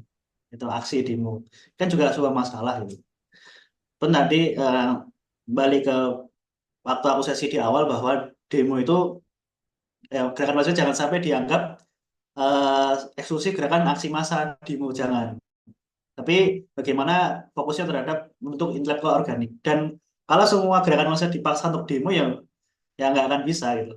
Dan bahkan kami sendiri pun ya ada yang nggak suka demo. Tapi apakah orang yang nggak suka demo itu nggak boleh ikut kami? Kan nggak juga. Maka ini menyambung ke kaderisasi, bagaimana teman-teman terkhusus kami Libya bisa memberikan tawaran itu dengan adanya gerakan-gerakan lainnya itu. Kalau nggak salah ada LDK Al-Fatih, ada HMI Libya atau gerakan-gerakan lain, itu teman-teman kami itu harus bisa memberikan tawaran gitu, apa yang akhirnya bisa menjadikan mereka ikut gerakan mahasiswa kami gitu. Kurang lebih seperti itu Mas Haris. Semoga tidak menjawab. Sekarang Bang, lengkap. Jelas. Ini ada lagi nih satu nih. Nah ini siapa ini? Langsung aja ya ini, jawab ya. Ya Bang. Langsung. Oke. Izin bertanya Kak, jadi parameter apa saja yang saya gunakan untuk mengikuti suatu himpunan atau bergabung dengan lembaga meskipun sama-sama untuk dewa? Apakah cukup dengan latar belakang? Intinya, ini parameter pertama yang dulu saya ini ya. Nah nanti saya akan sedikit promosi ya. Nanti ada lebih jawaban lengkapnya di situ. Tapi intinya parameternya adalah sebagai seorang Muslim kita harus mendekatkan kepada ketakwaan. Itu satu. Dan yang kedua adalah kita melihat itu kan ketakwaan dalam tataran ini ya, tataran spiritual ya. Kalau seandainya teman-teman di situ, kalau kalian ikut kami, ikut LDK atau apa, kalian nggak menemukan ketakwaan, lingkungannya tidak menghadirkan itu, teman-teman keluar aja. Itu. Nah, yang kedua adalah tataran sifatnya soft skill kayak gitu. Nah, saya memang mau lihat kami ini kan sebagai bentuk pelatihan kepemimpinan dalam arti kepemimpinan yang jangka panjang gitu. Nah, saya mencari kan karena dulu saya melihat kan saya dulu aktifnya lembaga dakwah fakultas gitu. Lembaga dakwah fakultas kalau udah selesai sekali setahun ya udah gitu nggak ada follow up-nya. Sedangkan di kami saya bisa ikut DM1 dan hari ini saya bisa ngomong di depan kalian itu. Mungkin kalau saya nggak ikut kami ya itu. Ya intinya adalah selain ketakwaan adalah keuntungan secara soft skill. Karena soft skill ini yang nggak akan bisa dilihat secara apa ya parameter materi ya, maksudnya keuangan dan sebagainya itu nggak bisa. Ini sifatnya sangat apa ya sangat penting dan dilatih. Dan teman-teman jangan saling minder itu. Dan kami ini bisa menjawab itu. Nah, di saya pengalaman saya pribadi.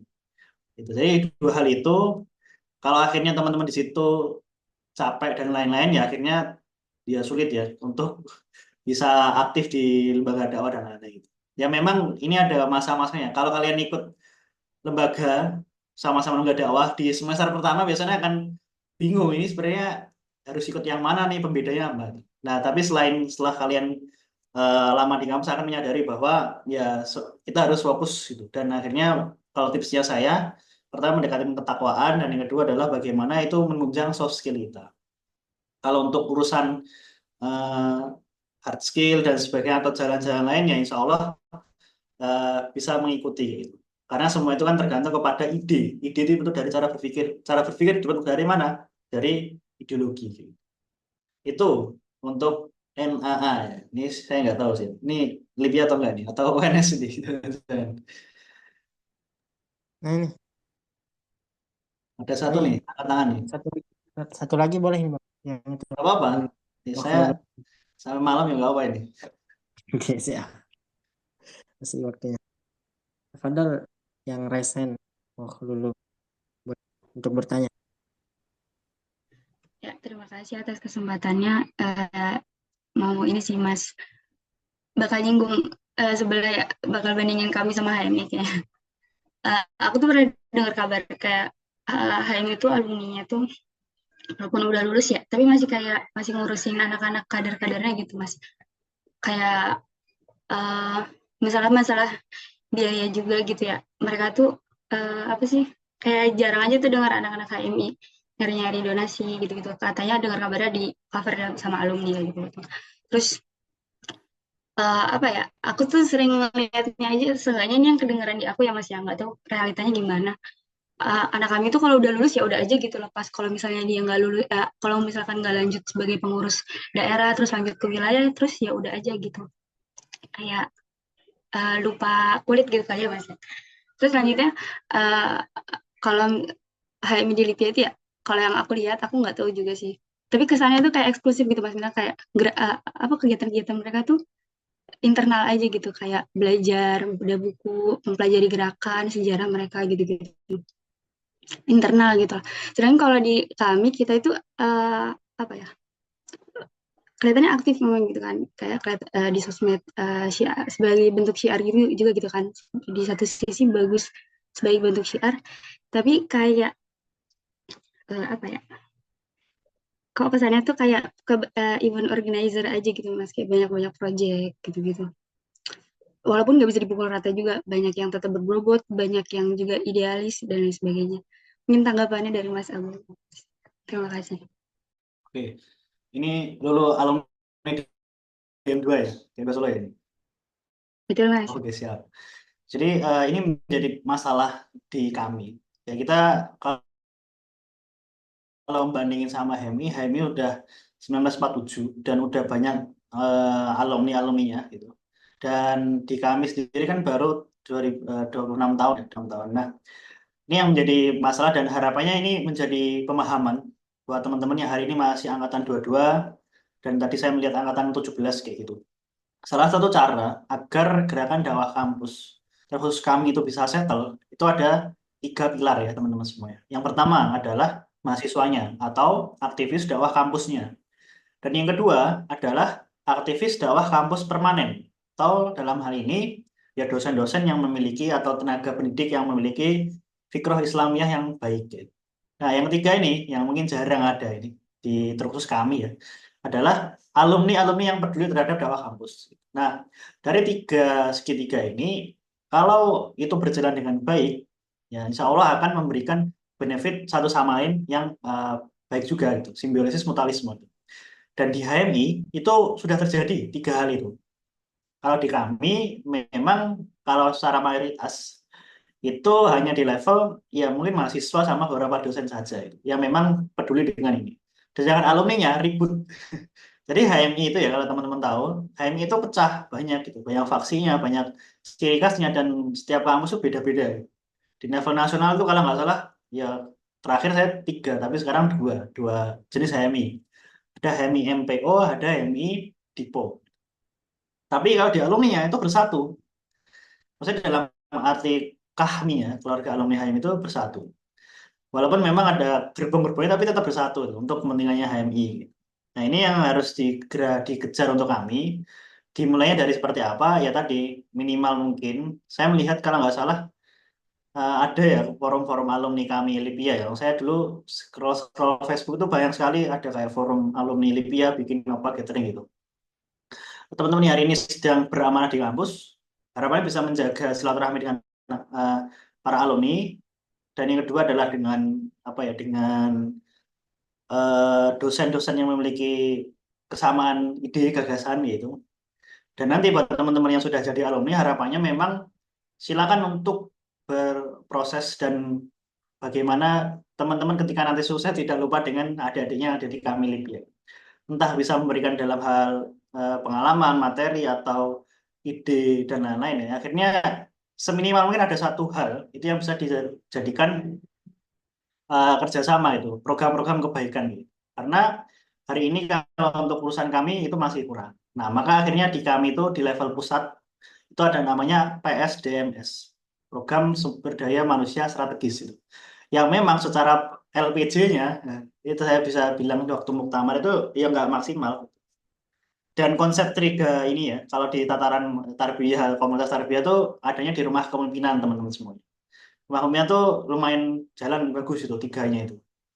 Dan akhirnya kami itu kalau udah punya alumni yang baik, dosen yang support dan mahasiswa yang pengkaderannya solid, ya insya Allah kami itu akan hidup.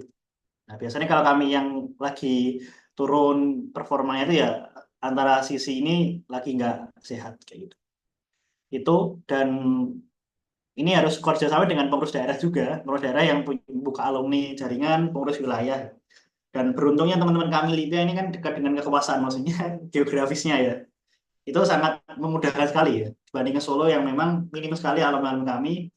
Dan akhirnya adik-adik yang di bawah struggle dan pengurus daerahnya pada hilang-hilangan kayak gitu. Mungkin itu buat Lulu, ada yang belum terjawab ya?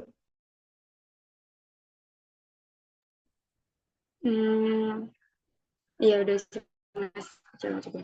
Oke, siap. Semoga tidak menjawab. Makasih, Mas. Oke.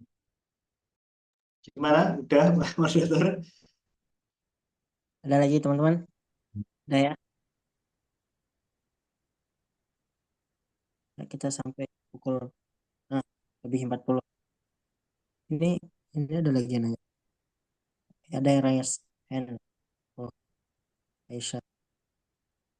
Boleh Bang? Gimana? Ada yang nanya lagi? Ini ada yang raise hand. Oh ya, nggak apa-apa. Monggo. Manat saya manut moderator aja. Cuma nanti kalau masih ada pertanyaan dan nggak ada waktunya, bisa lewat komunikasi Japri ya, nggak apa-apa. Santai aja. Ya, ini kita sampai kiamat tak jawab nanti. Ya, sampai lebih 40. Tinggal 7 menit. Padahal buat Aisyah. Bismillah, Afwan Kak. Sebelumnya saya ingin bertanya, tapi ini agak di luar terkait topik ya, tapi masih berkaitan dengan kami. Jadi pertanyaan saya adalah, sepemahaman saya, kami adalah organisasi Muslim, Islam gitu, yang basisnya tarbiyah. Yang mana perbedaan kami dengan organisasi-organisasi atau gerakan dakwah Islam lainnya adalah kami ini berpegang dengan prinsip-prinsip Islam gitu. Jadi masih menjaga terkait amal yaumiyah dan hal-hal lain yang berkaitan dengan syariah seperti itu. Nah, pertanyaan saya adalah, ketika kemarin pelantikan pengurus pusat kami, di situ ada penampilan kebudayaan, yang mana penampilan tersebut menampilkan perempuan yang menari di depan banyak hadirin laki-laki seperti itu. Dan di situ juga pakaian dipakai oleh perempuan tersebut tidak menutup aurat ya, bisa dikatakan. Bahkan tidak pakai jilbab, cuma pakai penutup kepala. Nah, pertanyaan saya, apakah hal tersebut memang ditolerin oleh kami gitu ya? Atau mungkin bagaimana ya Kak? Soalnya sepemahaman saya hal tersebut itu sebenarnya tidak sesuai. Kalau misalnya memang mau menampilkan kebudayaan, kenapa tidak kebudayaan yang mana laki-laki yang nari atau yang tampil di depan itu laki-laki? Kenapa harus perempuan dengan kondisi tidak menutup aurat juga Kak? Auratnya tidak tertutup sempurna. Terima kasih Kak. Oke, apa yang terjadi di pelantikan ya? Karena ini menjadi keresahan saya juga, karena saya juga yang ikuti live-nya ya teman-teman semua. Dan ini nggak sekali dua kali sebenarnya. Kalau saya pernah dulu itu Rakornas itu juga ada, tapi saya lupa tarian apa ya. Yaitu terus bahkan di Puskomda atau Puskomnas ya, saya lupa. Mohon maaf, semacam LDK, LDF tapi di luar di level fakultas itu juga ada yang model seperti itu. Nah, hal ini sebenarnya bukan masalah tatarannya, bukan masalah fikih atau apa, tapi lebih ke referensi dari OC-nya atau panitianya sebenarnya. Nah, ini akhirnya kan biasanya memang dalam dinamika, karena saya waktu itu di Solo itu pernah ada Rakornas seperti itu, Rakornas yang memang untuk urusan seremoni, opening dan sebagainya, saya secara sebagai ketua itu memberikan kebebasan buat teman-teman acara untuk apa ya, untuk rekreasi lah. Yang memang waktu itu opsinya adalah tarian asli Solo yang memang formatnya juga nggak pakai jangan buka aurat. Nah, waktu itu saya tolak langsung gitu, saya tolak dan ya jangan seperti itu. Kita harus memberikan bahasanya ini acara kami nasional kan. Ini sudut pandangnya sebagai seorang pengurus daerah ya.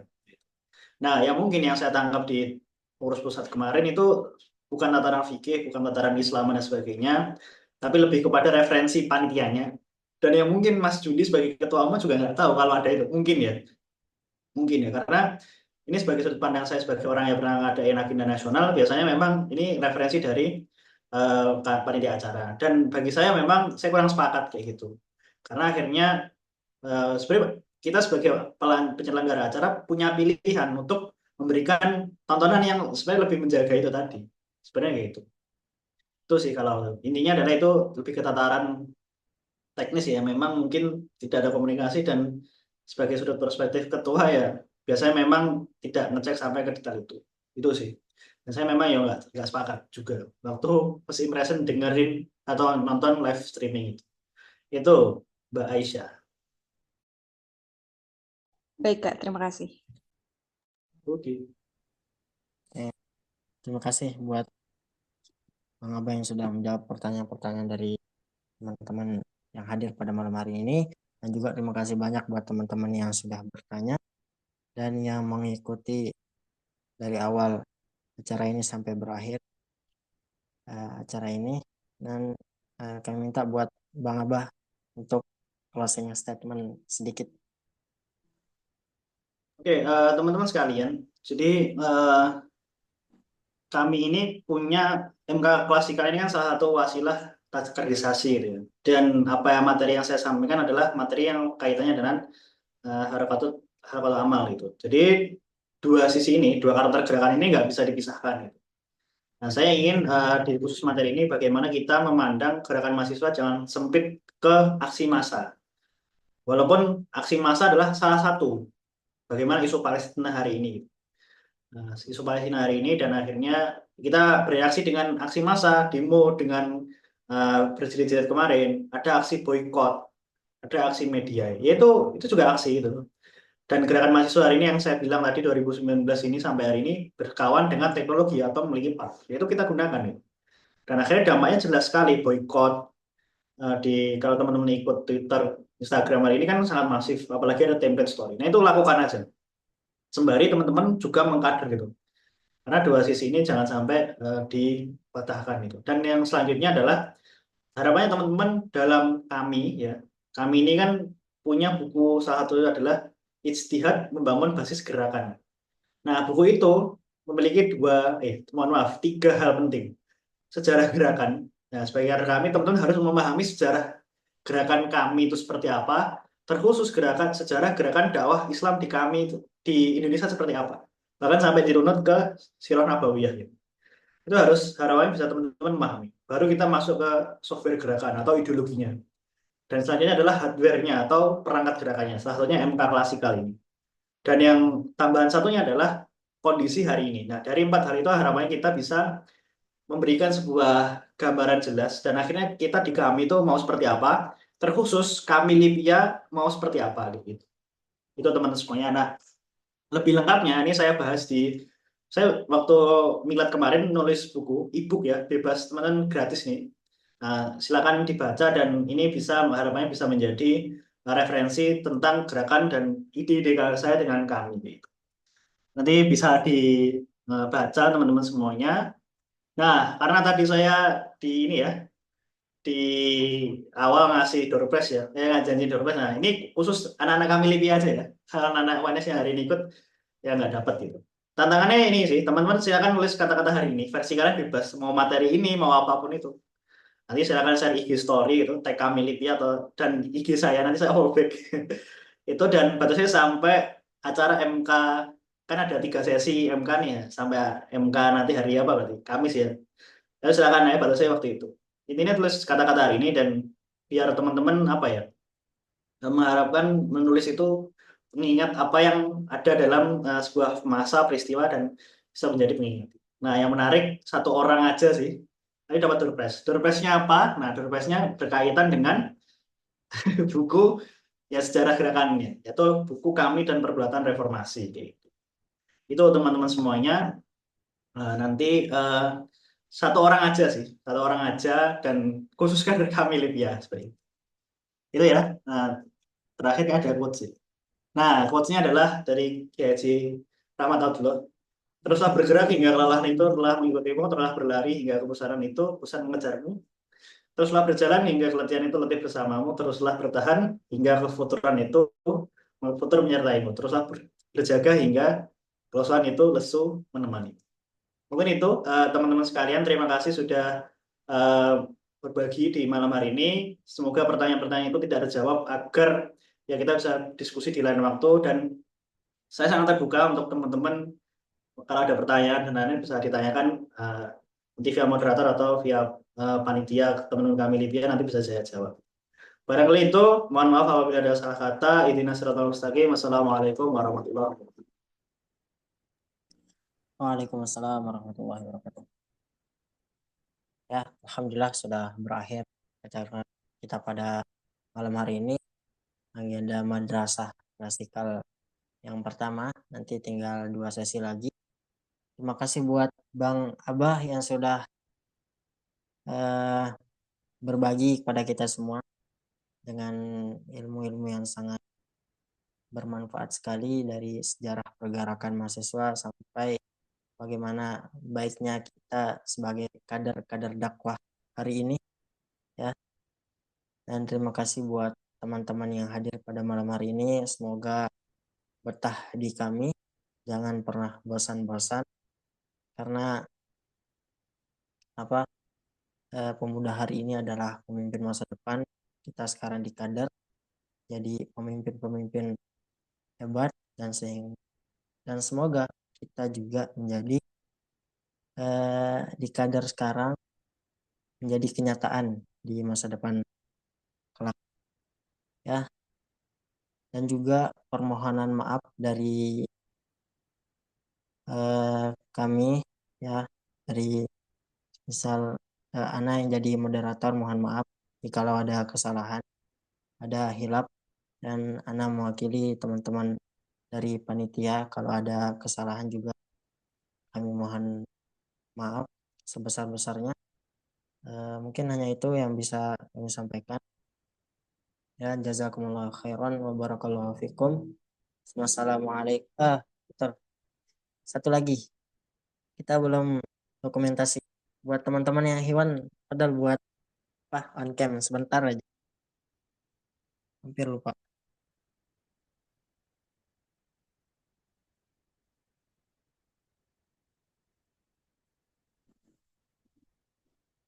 Udah ada yang buat screenshot. Oke, insyaallah. Siapa yang dokumentasi? Bisa dihitung.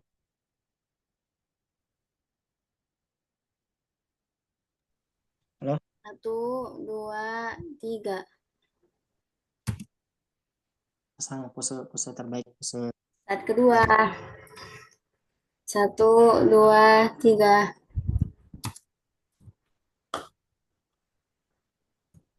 Nah, jazakumullah khair teman-teman. Ya, kita tutup dengan bersama-sama baca hamdalah dan doa kafaratul majelis. Alhamdulillahirabbil alamin. Subhanakallahumma wa bihamdika asyhadu an la ilaha illa anta astaghfiruka wa atubu ilaik. Jangan lupa buat door prize-nya dari Bang Aba ya. Nanti tinggal di tag kami Libya, terus tag IG-nya Bang Aba. Sekian, assalamualaikum warahmatullahi wabarakatuh. Waalaikumsalam. Waalaikumsalam warahmatullahi wabarakatuh. Izin live ya teman-teman. Semangat. Siap. Mas Abah. Waalaikumsalam warahmatullahi wabarakatuh. Semangat. Semangat.